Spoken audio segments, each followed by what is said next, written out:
Hey, crew. Welcome to another episode of the Skipper Report. On today's episode, I'd like to welcome a good friend, Keith Rodney. Keith is the head coach of the United States Telemark team, and he's a carpenter and a sailor. He's a lifelong outdoor sport enthusiast. A lot of things that we have in common. So go grab yourself a beer, sit back, kick your feet up, and enjoy the next episode. All right, so let's get this started. So, who are you, man? I'm Keith Rodney. I am the head coach of the U.S. Telemark ski team. I'm also a PSIA examiner, which is one of the testers or educators for the Professional Ski Instructors of America. I'm an all-around telly guy trying to spread the turn. Spread the turn. Do you consider yourself a defender of the term, like Josh Madsen says? I take the cue from him for sure. Right on. If I can convert the whole planet, I would. And so why are you a preacher of genuflecting skiing? You know, it's weird because I didn't start off as a flexor of the knee. I really started off in the alpine world, and for fun, I hopped on a pair of tele skis one day, and I had a lot of fun with it. And so in order to push my skills, I kept taking tests because there wasn't anyone around me to learn from. And that world was always more accepting of my weirdness. Oh, there you go. Yeah. And that's the big one. You know what? That's good because I don't know if you know of Jarl Berg out in Oregon. I do. Yeah. So when we were doing some beer things last spring, he called it gear, beer, and anything weird. So yeah, telemark and weirdness is they go hand in hand. That's for sure. Yes, they do. And my favorite one is so there's a lot that are kind of wait. I'll grab mine drink. I'm still driving around, so mine's not going to be a beer yet. Oh yeah. See, we were supposed to do this when Keith was at his woodworking shop.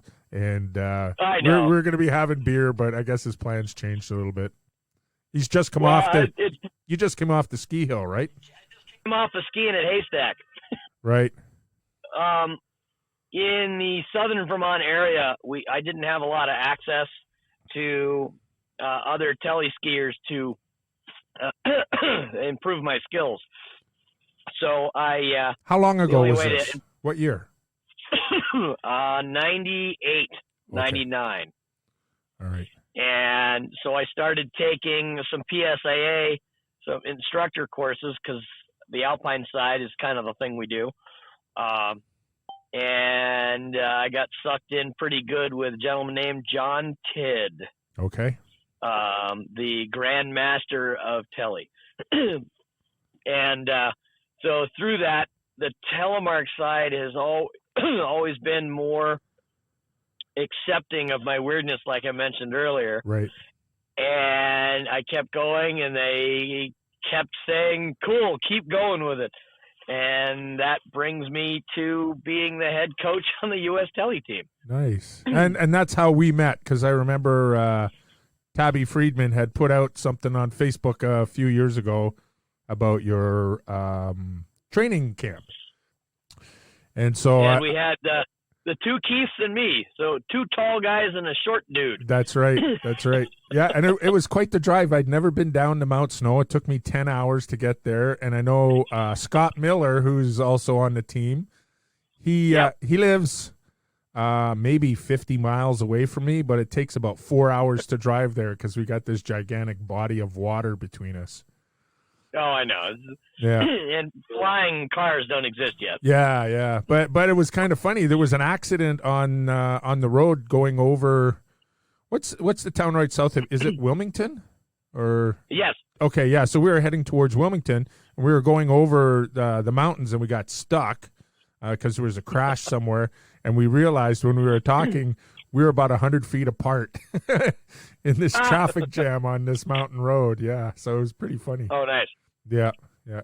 But that's pretty good. I was saying I would talk about weirdness.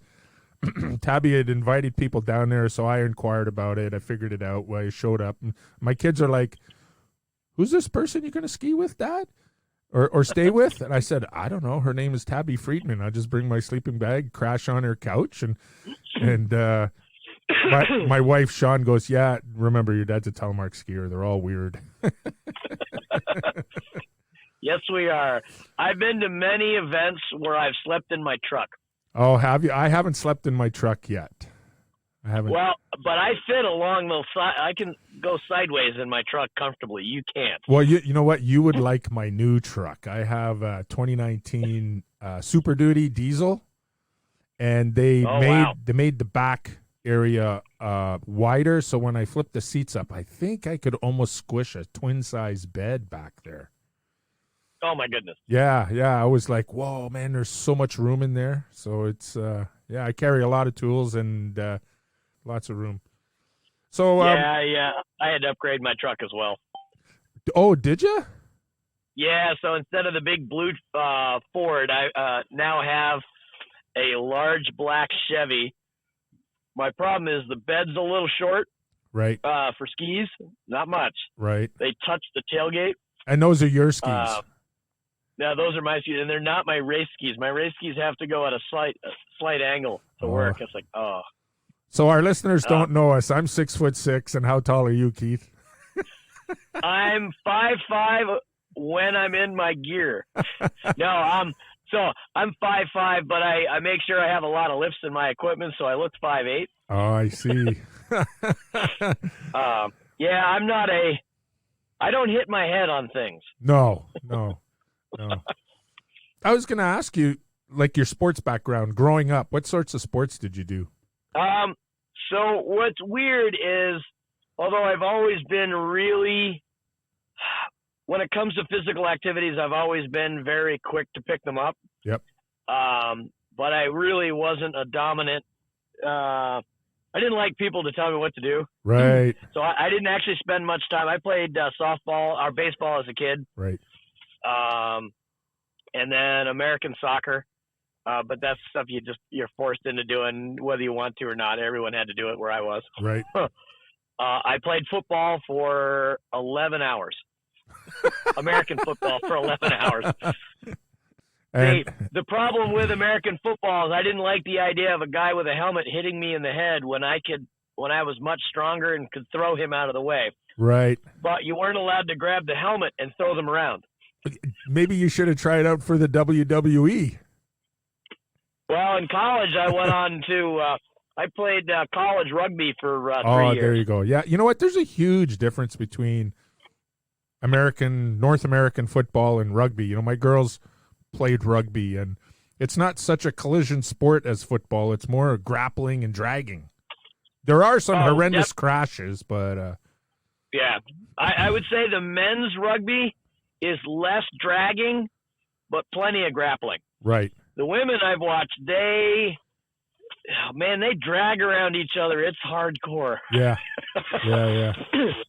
For sure. Yeah, both my girls loved rugby. Yeah. But outside of that, friends and I, just because of proximity, didn't live near each other. Right. Went to school together, but didn't live near each other. And because we didn't like to depend on our parents, we used to ride road bike a lot as kids. Yeah. Like a couple 100 miles a week, ride a lot. Wow. And nothing formal. Just, we'd go and spend 3 hours on a bike. Yep. Eat each buy a whole large pizza. Right. And then ride home. Right. Yeah, that's what you do when you ride. Right.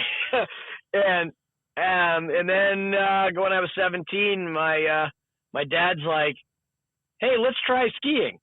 Cool. And that takes me to right now. Wow. I went from skiing as a general public for 3 years, and then I started teaching, and I went from 50 days the first year to like 60, 70. Then I've been doing 100 plus since. Wow. That's incredible. So whereabouts did you grow up as a kid? So I grew up just outside of Boston. Okay. In a little town called Weston, Mass. Okay. Where's that in relation to Worcester? Weston is 20 minutes outside of Boston, and Worcester is 45 minutes out of Boston. Both are due west of Boston. Okay. Better to think about it is there's Worcester and Boston. Everything else doesn't really matter. Right. I a long time ago went down and took a Cycle America bicycle leadership course, and it was in Worcester. So, yep. Yeah, it was kind of cool. It was a nice area. I have cousins who they used to live just outside of Manchester, New Hampshire, in Goffstown, and we took our kids down to the aquarium in Boston and toured around the area. It's pretty nice down there. Nice. Yeah. My dad lived in Boston, so I spent a fair amount of time in the city there, and can't stand the city. Right. But one time a year since I used to – oh, you know what? I forgot all about this. So used to race sailboats. Oh, okay. Yeah. So my teenage years spent a lot of time racing mostly big boats. Yes. So I was kind of the in the sailing world, rail meat. Yes. I was the guy that you hang over the edge and use them as meat on the side of the rail to help keep the boat flat. I was one of those guys. I raced. I always sailed dinghies. I learned. I had to take a course when I was in university for phys ed, which was outdoor ed, Yep. Yeah, and part of it was sailing, and canoeing, kayaking, that sort of stuff. And I really enjoyed sailing. So at the cottage, we got a small dinghy. When I moved here to Port Hope, one of the supply teachers, he had a wetskins jacket on, and I was like, "Do you sail?" He goes, "Yeah, we crew." And I said, "Hey, I sail too." And I got on a crew, so I flew the head sail on the port side of this boat. We had a 44-foot CNC, and I was rail meat. And when we were running downwind with the spinnaker on, they told me, "Do not move. Go sit up close to the mast," because they could not believe how much a person could affect the boat when I walked on it. Yep. I never, comparatively, so I'm in the 180-pound range. Back then I was 165 pounds. Right. I'm just better looking now. That's what it is. It's the gray hair. It's the gray hair. You're wiser looking. Just looking. But because I was a little lighter and a lot stronger, right? Pound for pound, quite a bit stronger than somebody who's normally that size. I got to move around a lot on the boat. Right. So I was usually the primary head sail trimmer on the boat. Just in case our audience doesn't know, the head sail is the front triangle. But because of you're not allowed to do everything on the boat, we had other guys. I was not the downwind guy. I was the upwind guy, which I thought was more fun anyways. Right. Yeah, exactly. Yeah, I always remember the first regatta we were racing in was in Toronto. It was the National, and I could not believe how close bows and sterns got as we're jockeying to cross the line. You're just waiting for the gun to go, and, you're turning back and jogging, and I was like, holy shit, this guy's like right on us. We were racing from Newport to Bermuda. Wow. Hardcore.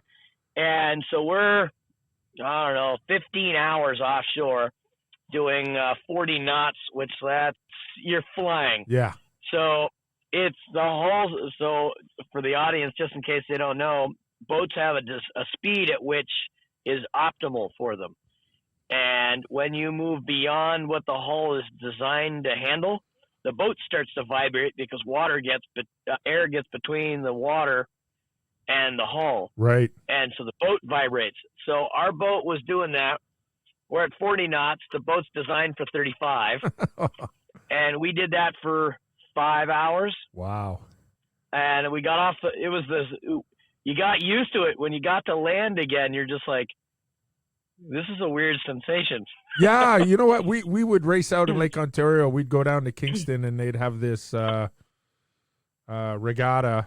It was held out of the Olympic Harbor, and I got land sickness. We'd be out on the water so much, we'd come back in, and I'm like, I can't walk. Yeah, there are worse things. yeah, falling down and laying in your drool and Oh, I know. And actually, you know what? The sailing was probably the pretty big precursor to me starting to teach and coach. Oh, really? Yeah, the guys we used to race sailboats with, part of the crew, used to teach at Mount Snow. Okay. And well, they never wanted to teach. They got the job so if they needed to work, they would teach. Right. But they got it so they'd have a pass, so they didn't have to pay to go skiing. Right. Because back then the passes were like $1,800. Right. How much are they now? How much are they now? Well, you can, if you pick the right time, you can get an all-veil pass for like $800. Right. Or if you try to buy one currently, you know, if you go early season, you can get a really good deal. Right, right. But you can $5.99, I think it was, if you bought it really early. You could ski every day, but what they consider holidays. Right. And if you want to ski on the holiday, I don't leave our beginner hill when it's a holiday. Right. Yeah. Yeah. Because like, your current I'm job. only here because I got to be. That's right. So you told the listeners that you're the head coach of the U.S. Telemark team. So what do you do as a winter job? So in the winter, my primary source of, I'll use the word activity since I can't really say financial stability. I teach and coach both alpine and telemark skiing. I'm at, not this year. This year I'm just at Mount Snow. I've only I've traveled 2 days total this year. Right. But on a normal year, I will do probably 65 days away from Mount Snow. Right. 30 plus for the U.S. Telemark team, traveling typically 1 or 2 trips out west. Right. And then a bunch in the east. And what I'm trying to do is I'm trying to get athletes more access to both coaching and me. And, so I work a lot with, so for instance, we have an athlete at Waterville Valley, which is central northern New Hampshire. Yep. And they, my athlete over there, who is Sam Garber, who is, he's definitely the next World Cup up-and-comer for the U.S. Cool. I thought you might mention Dylan there. Well, Dylan, he's taken. Dylan is a current national team member who's focusing on school currently. Oh, okay. All right. Yeah, I mean, as anybody knows that's into telemark, we don't do it to be financially stable. Right. So we need to have a backup plan when our telemarking doesn't earn us enough money. Right. So Dylan's getting his master's kind of organized and stable so he can then get back into some skiing. Oh, good. Good. So although he's not currently racing, no one is. Right. But although in the last 2 years he's not currently racing, he is still training on a regular basis. Oh, good. But so I'm trying to get the athletes. So I work. So Sam at Waterville. Yep.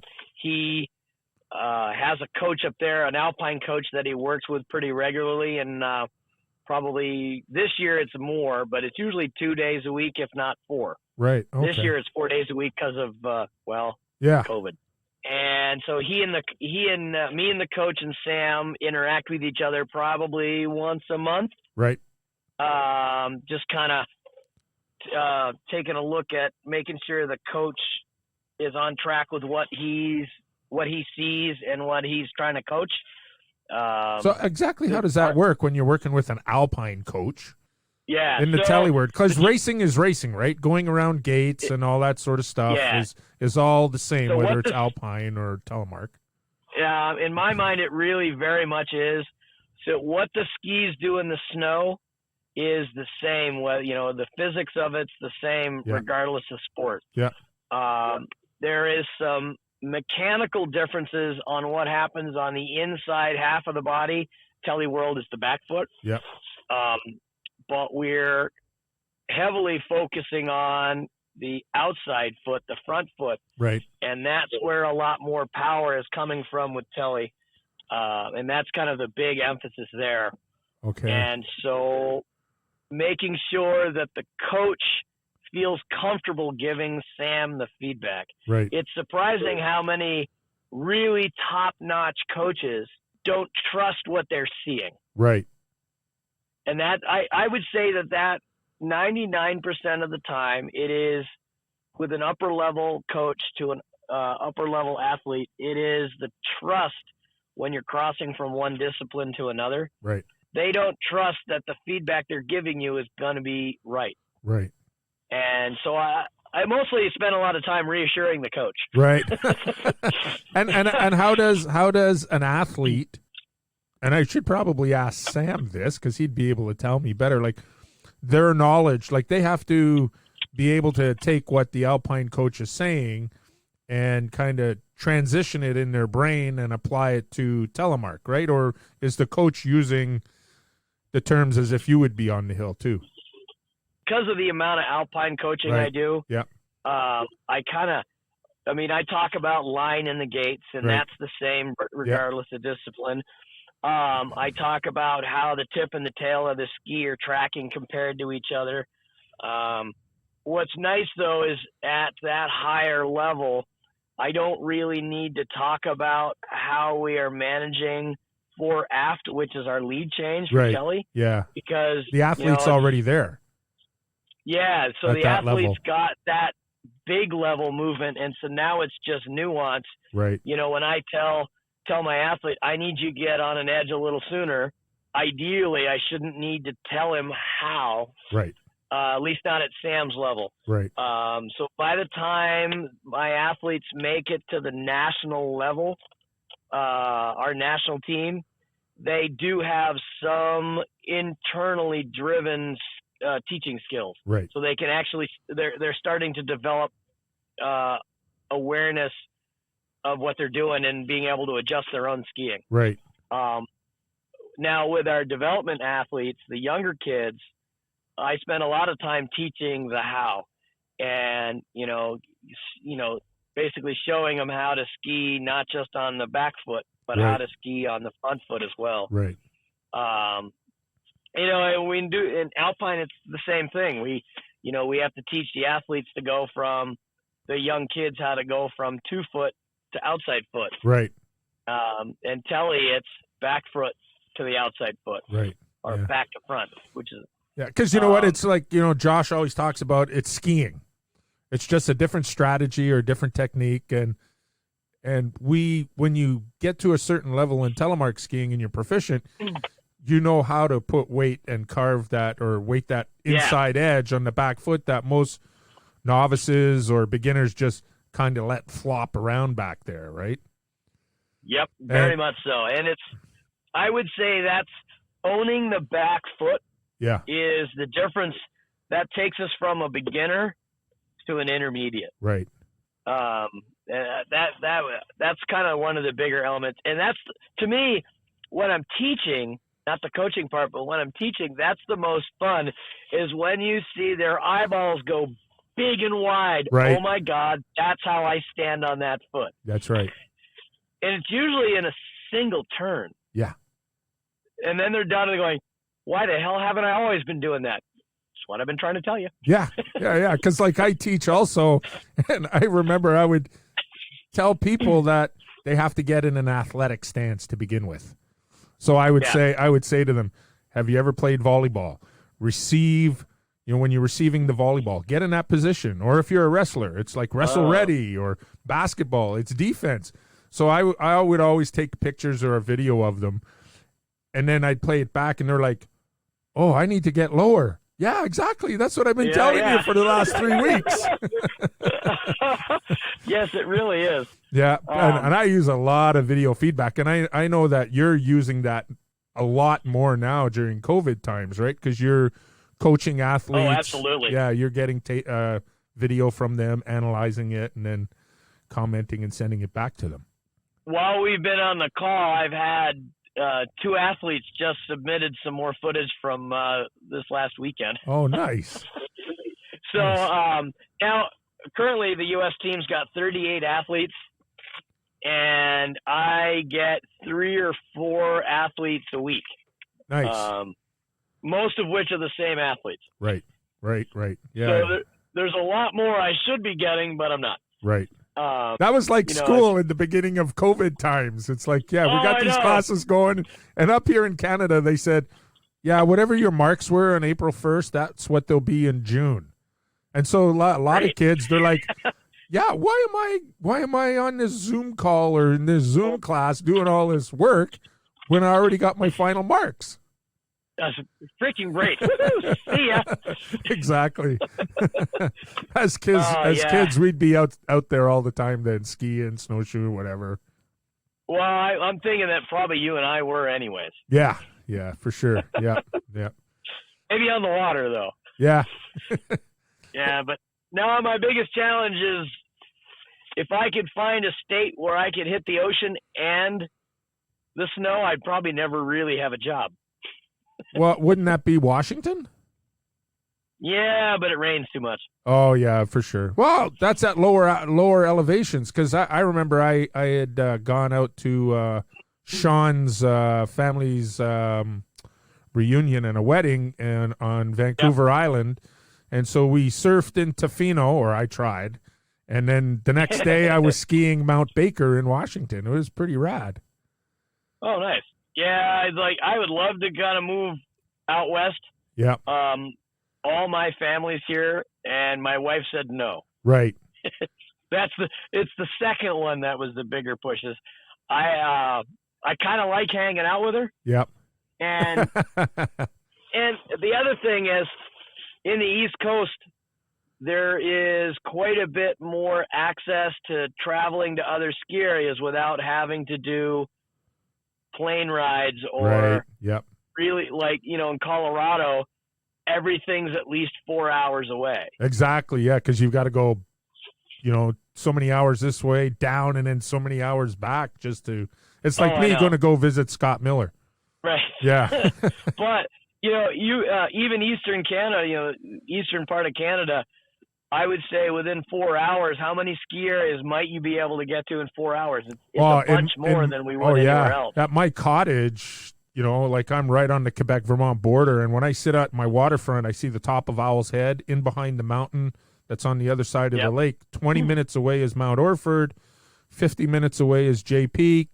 Maybe an hour, leisurely hour south is Burke. 2 hours is Sunday River. So I've got all the Northeast covered from the cottage. And it's hard to beat that.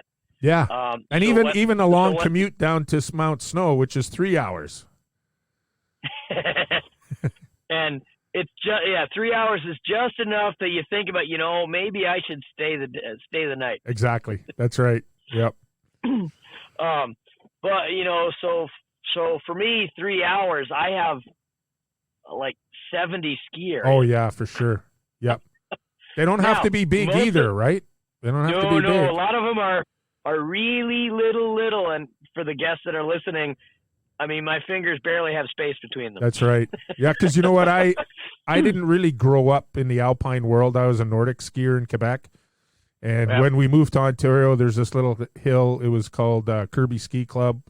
And it has 300 vert. And my sister, Great. I wonder if she'll listen to this, but she's been retired since she was 41. And she likes to ski at the cottage in the bigger hills, ski in the Rockies or go to the Alps, that sort of stuff.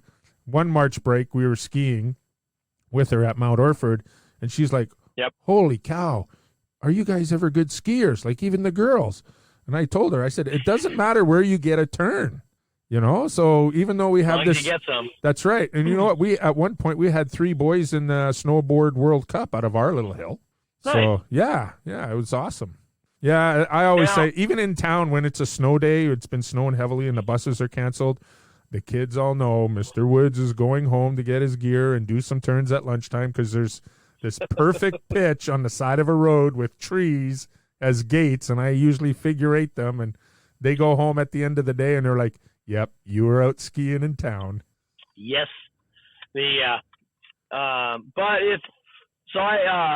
So I work for the Professional Ski Instructors of America. It's the ski teaching body for the U.S. Yep. And I'm Telemark, but I'm also one of the kids experts. Right. Me being an expert, I use that loosely, but it's so we teach and educate and certify people and children, right, to teach multiple sports. And so I'm on the road probably 20 days traveling to different ski areas for that. Nice. And of those 20 days, they're outside the hour and a half mark by probably a third of them. So I'll spend 3 or 4 nights away from the wife. Right. Getting paid to do that, where they hook me up with lodging, and because I'm earning, I'll have, not this year, but normally 10 participants looking to get either certified or educated or improve their education in children's. Right. And Telly, I kind of try to. We all have these locations we want to go for the Telemark teaching events. Right. And we all fight over the ones that have the best snow. So which hills, mountains where you live? Because Keith lives in Dover, Vermont, right? Yes, I do. Well, technically Wilmington, but it's the same community. Oh, okay. It's in the hills. There's two towns a mile apart from each other. Right. Back when carriages were around. But so Dover's where the ski area is. Wilmington's where the grocery store is. Right. Right. So I am 6 miles from Mount Snow. I am 3 miles from Haystack, but you either get invited to Haystack or you have to buy a private membership. Okay, so you guys actually have some of these private clubs like we have up here around Toronto. Yeah. And then I'm 24 miles. I'm 30 minutes from Stratton. It's a little further north. Right. 45 minutes from Bromley. 46 minutes to Magic. Okay. 65 minutes to Okemo. Okay. All right. That's cool. So you're... Sorry, I've done it a lot. I know. Yeah. I know that's like some of the drives that I've had to do early in the morning when we were running races up here. I know exactly, you arrive Collingwood, I can get there in about an hour, just over an hour and 45 minutes. That's our main ski area. They ski off the Niagara Escarpment. So there's a bunch of private clubs up there that were all started by different professions, from what I understand. There was, the like U of T medical school. That might not be the actual one, but yeah, the students and the doctors started that, or engineers might have started Blue Mountain, that sort of stuff. And then it's just kind of evolved, and there's these little communities that have grown up. People built houses around the lodges and that sort of stuff. Yeah. So, you know what? The other thing that you and I have in common is woodworking, carpentry. Yes, we do. So I forget what your history is, because the name of your business is Sheerness Woodworking, isn't it? Or Sheerness Carpentry? Sheerness Woodworks. Yes, it is. And so I remember you telling me the history of Sheerness being a ship coming over from England. Yes, unfortunately it did. He was in the Revolutionary War for the U.S. Against Britain, the head of the British Navy, the ship's name was Sheerness. Right. And when the lead ship is, when it's the lead ship of a navy, it's kind of a tradition, not necessarily by country, just kind of by the water. It's named for the town it was built in, which was Sheerness, England. Correct. Yeah, because I did a little bit of research just to make sure that I could remember what you told me. Yep, and it's very clear. And so the HMS Sheerness was built in Sheerness, England, and my ancestor, Caesar Rodney, was the Royal Admiral for the British Navy, of the largest navy in the world, the most number of ships in the world in history. Right. Now, granted, they're all sailing ships. Yep. And they were using basically BB guns and steel balls to shoot each other. That's right. Gunpowder was not really used like it is now. Exactly. Yes. Yeah. Yeah. You know what? Me being a phys ed teacher, and I would be teaching shot put, I would tell the kids, it's called shot because it's what is shot out of a cannon. This is what you would get hit with. Yeah. Yeah. At about 200 miles an hour. Exactly. But so my ancestor sailed their fleet over to the what is now the United States, but the Americas, and his cousin, his cousin was the commander or in charge of the Americas fleet. Okay. Which, according to my history, was a sailing gunner ship, with cannons. Yep. A dinghy and a rowboat, as far as I can tell. So everything I know about that time was the British would chase, yep, and we would run away really quickly. Correct. And it's amazing. Some of the ships were not that big, because I can't remember who it was who came over to Canada in the Matthew, but they rebuilt that ship, and I couldn't believe how tiny it was. And it's like, this crossed the ocean like way back in the day, and it's like, wow. They were. You would not be comfortable in one of those boats. Oh, no. You know what? When I used to race on this yacht that I raced on, there was one spot I could stand in the cabin, and that's where the hatch was. That was my spot. Yeah. Yeah. So I know the USS Constitution, right, which is the U.S. I don't know its war history, but I know I've been on it because I live close by. It's right, parked in Boston. And so the USS Constitution, old Ironsides. Yep. The below deck, the high points in between the supports of the deck, right, is 6 feet. Wow. Yeah. I wouldn't. I can stand in that, but I can stand on my tippy toes and touch the ceiling. Wow. And that is where all the cabins were. Right. I know. I remember as a kid going to the Citadel in Quebec City, which is the fort, which was part of our battle between the French and the English, and going through some of the stairwells and how they were made, and how narrow they are. You could not get it wouldn't be a rifle. It would be a gun at the time with a bayonet, So that's probably a good thing. Yeah. And it was interesting. I learned a year ago, this past December, we had to go to Tampa for a wedding, and we went to St. Augustine. And at some point, the English occupied the fort in St. Augustine. And then later on, that English general or colonel, I can't remember his name, was in charge of Quebec City. And I could definitely see the similarities in the design of the fort. It was kind of interesting. Yep. Yeah, St. Augustine was pretty nice. Cool. Yeah. And I don't think the Americans give themselves that credit.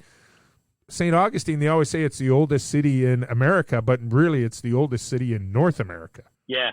Because I think the oldest city in the Americas, including South, right, would be one of the Mayan ruins, or maybe the Incas, kind of, which predate the Egyptians. Right.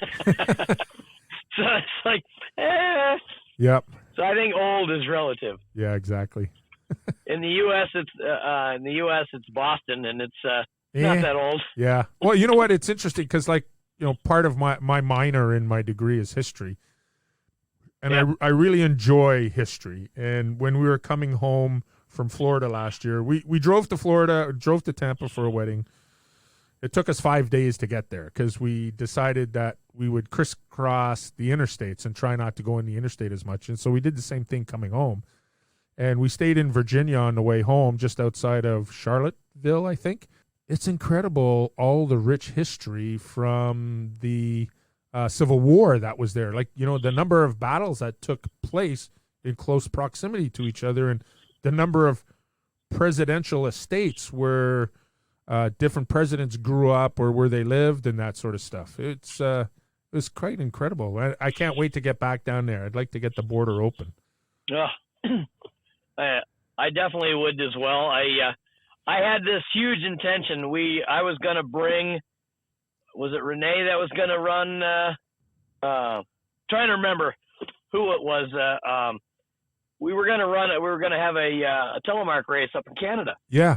And I was going to get a van full of U.S. athletes. We were going to come up. Right. Because you guys always come down to us. We were going to come up to you guys. And I was going to time it with a Western trip.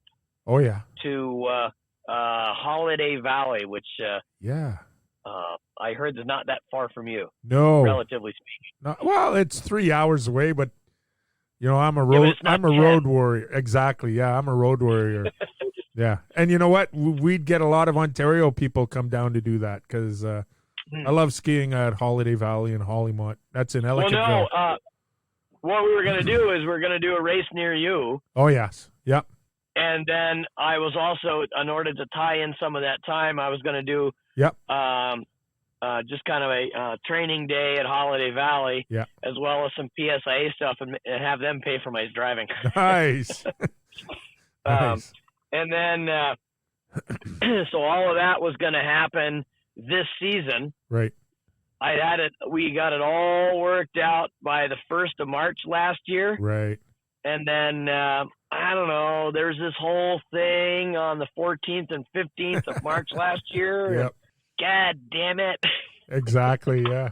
But you know what? You guys are on a little better road to recovery than we are. Oh, we're really not. Oh, yeah, you are. You're getting many more people immunized than we are at this point. Thank God. Yeah. I figure we hit 500,000 deaths. We should do something right. Yeah. Well, you know what? Killing them's not a good thing. Oh no. Yeah. My wife used to work in public health, and she's been asked to come back and help out. So she's actually upstairs in one of the other bedrooms. I'm in a downstairs bedroom, and she's working right now, doing what she does because she used to work in communicable disease and control. And when this first all happened, I was like, Italy was hit hard, and I was like, I wonder what the population density of Italy is. And you know what? It's the same as the U.S. And then I was like, it's about 51 to 54 people per square mile.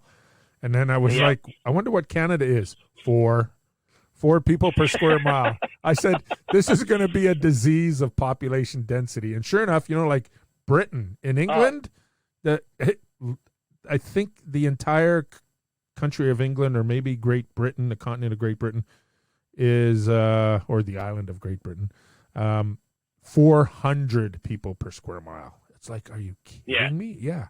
So but they're this. Because Canada doesn't break with the U.S. broken into smaller segment states. Yes. Great Britain is what? New York. Yes, exactly. The state of New York. Yes. It's really not that big. That's right. Yeah. Yeah. You look at the island of Japan, which is the densest country in the world. And there's like 1,000 people per acre or however. Yeah, it's crazy. And now they're all in the cities. Yeah. So the countries are empty, and then they're sleeping on each other. Cities. Well, it was interesting. Sean was looking at some census stuff that it was in an article on the CBC, which is our PBS. And the city of Toronto lost 50,000 people last year. They've all moved out. I just heard in Vancouver the same sort of thing. The young people are moving outside of the city because Vancouver's the most expensive place to live in Canada. And they're figuring out, you know what, we can go outside a couple hours as long as we have good internet. We can work from home. Yeah, we're having a lot of that. Although New York City is our busiest. Right. What are they? 47,000 have died. Yeah. Yeah. It's like, I know. I was actually going to take a look, but I know the last time I looked, we had, 17,000 or 20,000 people die in Canada. I might be wrong, but that's our, and we're 1/10 the population that you guys are. I know, and we're you're like 350 last million. I looked, 331 million, right? And I think they're in L.A. and New York. Right. Yeah. Exactly. Yeah. Because Montana is something like 40 acres per person. Wow. Yeah. Wide open, big sky country. There are towns in Montana where no one is sick. Yeah. No one has gotten any disease at all. Right. And then I think it's Big Sky. There are like 63 cases. Right. Right.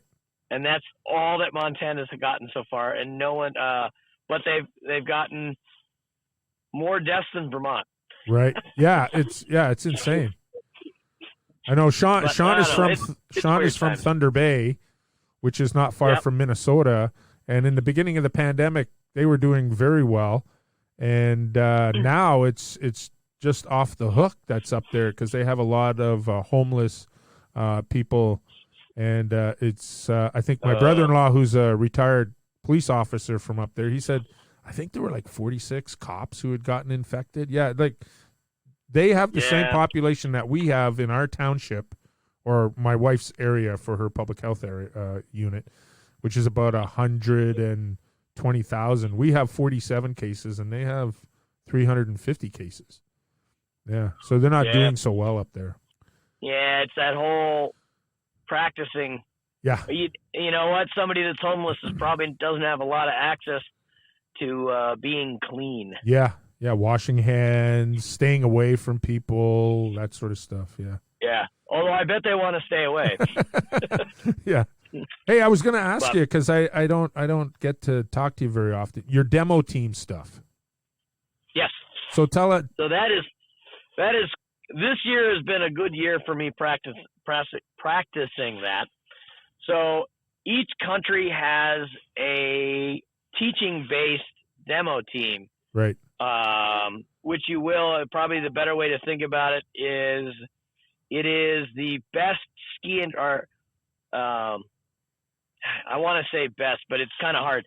So ideally they are the top ski instructors for the country that represent the country at an international event where we share education. And that would be Interski? Yeah, so it's our group that we would send to Interski. Yep. Renee's doing it did it for Canada. Yep. There's others, but he's the only one I know off the top of my head. Yep. And our tryout, which was supposed to happen last April, right, kind of got the whole big screw turned to it. Right.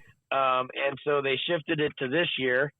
So my whole life's been on pause. Right. As I try to keep my fitness level up going into this year. Yeah.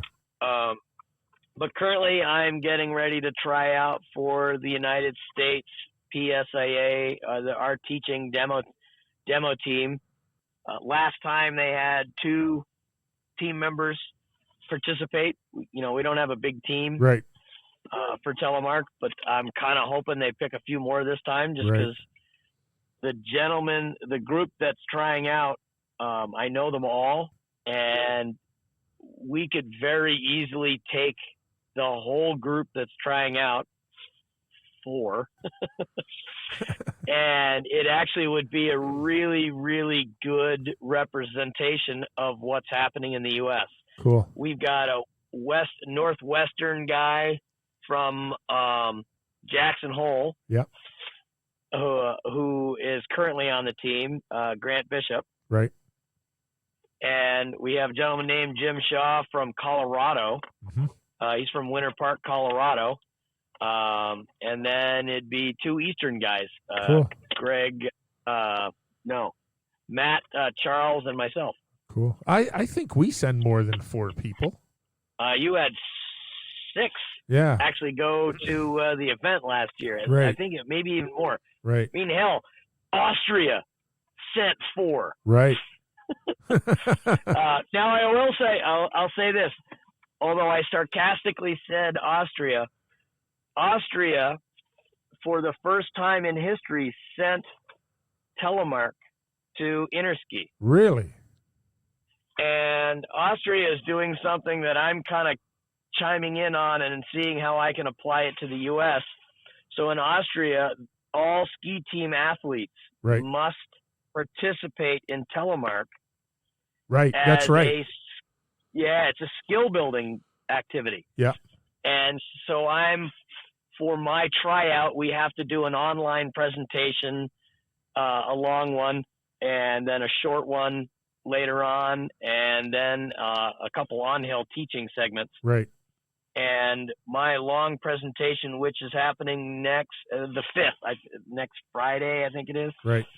And it's going to be the benefits of cross-discipline training. Exactly. You know what? That's what we do in our youth program in Ontario. We try to co-opt alpine racers to cross over.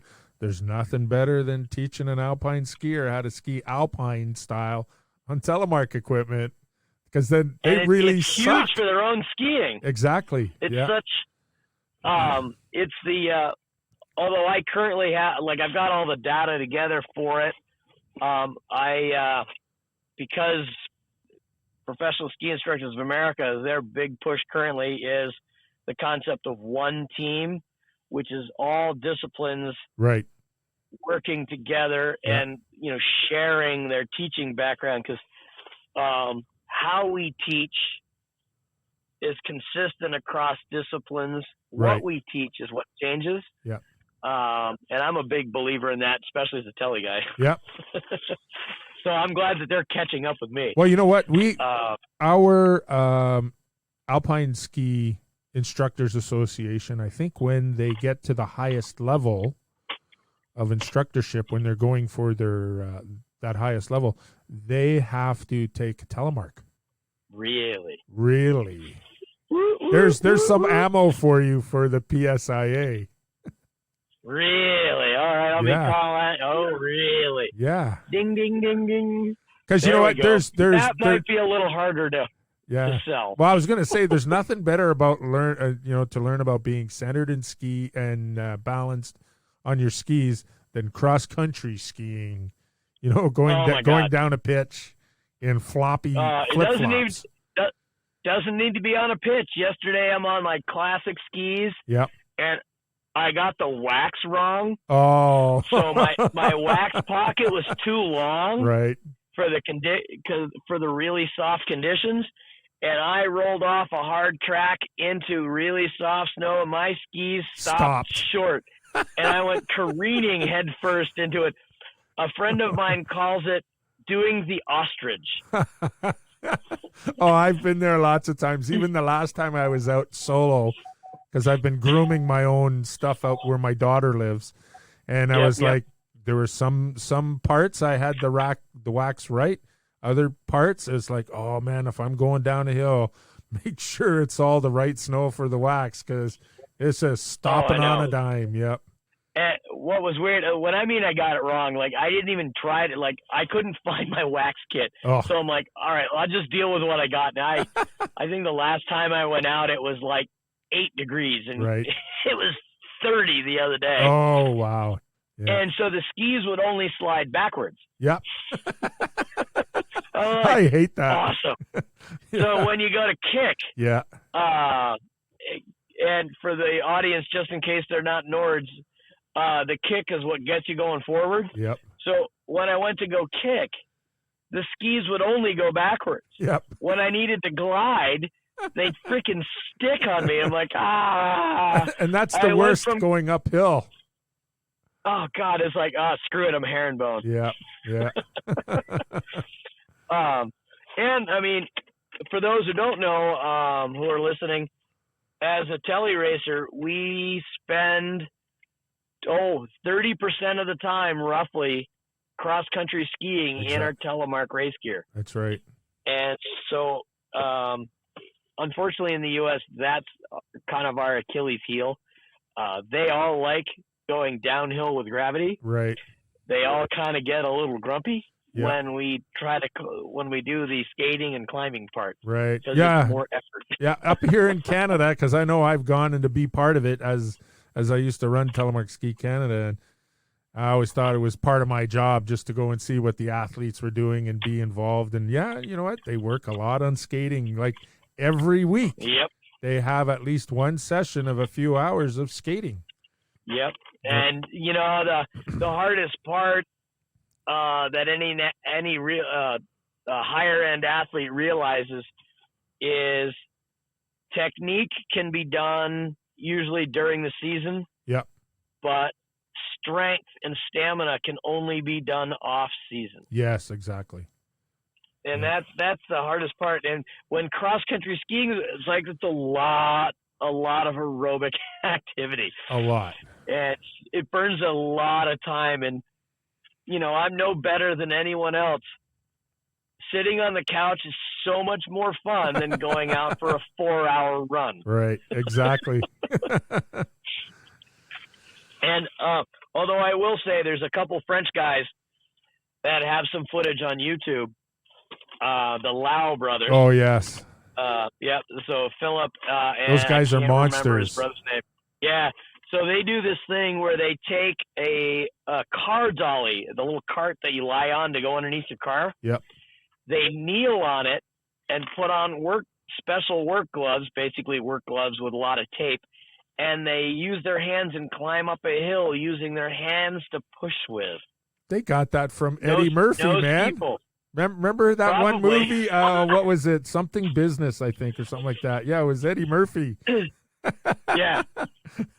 And they do that for fitness, aerobic and strength fitness for cross country, for the cross country portion. Oh man, that's crazy. Yeah.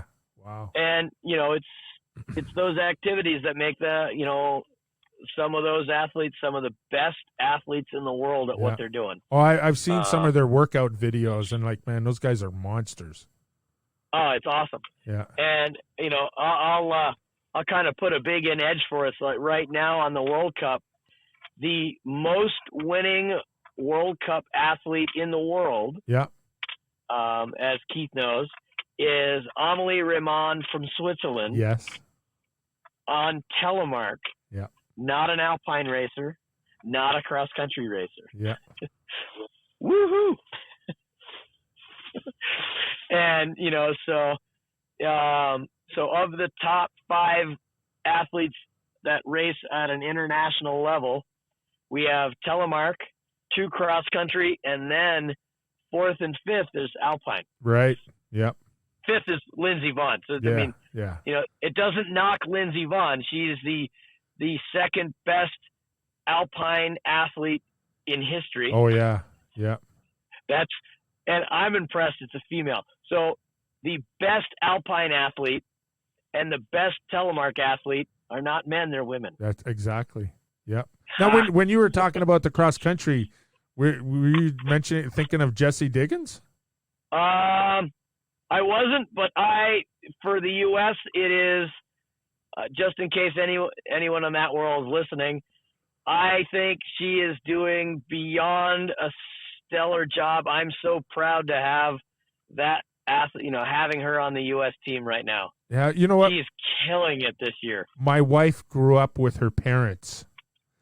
Oh, nice. They have camps just not too far, a couple of 100 meters away from each other on Lake Superior. So we run into the Diggins clan a lot up there. I like the fact that, we don't have a big field when it comes to Olympic gold medal winners. Right. But we got Bill Koch, Jessie Diggins, and Keegan Randall. I'll take all 3. Yeah, fantastic. For sure. And then we have COVID. Yeah. COVID has actually done more for cross-country skiing than an Olympic medal has. You cannot find cross-country skis in the Northeast. Same here. Of the U.S. Same here. Yeah. Same here. Well, freaking fantastic. Yeah. Cross-country skiing. My wife is cross-country skiing. She has not been on a chairlift yet this winter. Right. And she's skiing 5 days a week. Nice. You know what? I went out for half a day at my local hill. We had to wear a mask, and I was like, I don't need to come back and do any downhill activities because it wasn't very pleasant. I broke a pair of glasses. Decided not to wear a mask. I wore a bandana like a cowboy, and that worked better. But it's like, you know what? I'll just go out to Kieran's 350 acres, set my own trail. We've had some good snow setting trail. The snow's been like up to my knees in a few spots. Wow. Yeah. So that's waist high on me. Yeah, I was going to say you might need a snorkel. So I don't mind going out there and doing, a few K in Kieran's Field, and it was a lot more pleasant than it was nice to get out on my Telemark gear and stuff. But I have my leather boots I got to get out on. I had to get some bindings from Free Heel Life in Salt Lake City because my old bindings didn't work with my leather boots. So I'll get out there. Oh, no. Yeah, they changed the thickness. Exactly. So the 3-pin bindings right around, the late 80s. Yeah. They when they started introducing boots with Vibram soles. Right, yeah. So the height of the 3-pin has changed. Exactly. So I had an old pair of Rotafella 3-pins. It didn't work, so I called down to Salt Lake City, and they had they scrounged around and found old stock Volet. What were they called? Mountain gear bindings? I don't know. They're three. Yeah, it's the Volet. It's their 3-pin. Yeah. So I just got to take a cable or spring or nothing. Nothing, just 3-pin. Oh, nice. Yeah. Volet still makes that 3-pin. Yes. So yeah, I got a bit of time. I have it on my wall. Oh, do you? I have a bit of time this afternoon. I should just quickly switch things up. Oh yes, definitely. Yeah. Anyways, I'm going to let you get going on your day. And thank you. Thank you for being part of this podcast, because I think you're the 4th podcast I've done. I'm actually doing another one this evening with a young guy living north of me who's into maple syrup. Another Vermont product too, right? Well, I like the fact that is what Vermont is known for heavily, but I've tasted the maple syrup from all over the Northeast. Yep. Not just, but in Canada, it's all pretty good. It all tastes like maple syrup. I am definitely a maple syrup snob. So am I. If it's either maple syrup or it's not. Right. And Jemima is not. That's right. Yep. Yeah. But as a woodworker, so maple syrup cannot be produced outside of this environment. So it only comes from this part of the world. Yeah. U.S., Canada, the Northeast, including That's right. Canada. That's right. And I love that. It's like, because, Norway has this huge underground seed farm where they're learning to explore vertical farming. Right. And they can, some of the most advanced farming in the world, and they cannot produce maple syrup. Exactly. That's right. Yep. But what it also means is as the environment changes, we're all screwed. Yes. Yeah, we run out of maple syrup. I'm not eating more pancakes. I'm done with pancakes. Oh, yeah. Yeah. And you know what? I don't just keep it. I put it in all sorts of stuff, man. I put in my spaghetti sauce. There's a guy, Colonial Mountain Maple Syrup, I follow on Instagram. I shot him a picture of my breakfast with pierogies and maple syrup. Or I also make a sausage McMuffin for breakfast. It's got egg on it and some cheese. Maple sausage McMuffin. No, oh my God! Oh, I put maple butter on it, man. No, that's okay too, though. Yeah. So we did a curry chicken maple syrup. Oh, wow! It was just. So what was it? It was a teaspoon of maple syrup in a 4-serving meal of curry chicken. Wow. And it was like, oh my God. Oh, I know. It's unbelievable, right? It was supposed to be 4 servings. Nope. All right. Well, thanks for being. I had 2.5. All right. Yeah. Thanks for being on the show. Thank you very much for having me on your show. All right. You have a great time. Are you heading back out to the hill, or are you going into your wood shop? Yeah, I gotta go. I got a kitchen. I'm gonna go finish off. I got some crown molding to go play with. All right. Well, oh geez, I hate crown molding. I really like it. Oh dear. But that's okay. That's why I charge well. I do the same thing, and I don't like doing crown molding, so I charge enough so I don't get the job. Oh, I charge a lot because other people can't do the job. That's right. Oh, right. Okay. All right. Well, you take it easy, my friend. All right, sir. All right. Thank you very much, and have a good afternoon. Yeah, you too. All right. Bye. Bye.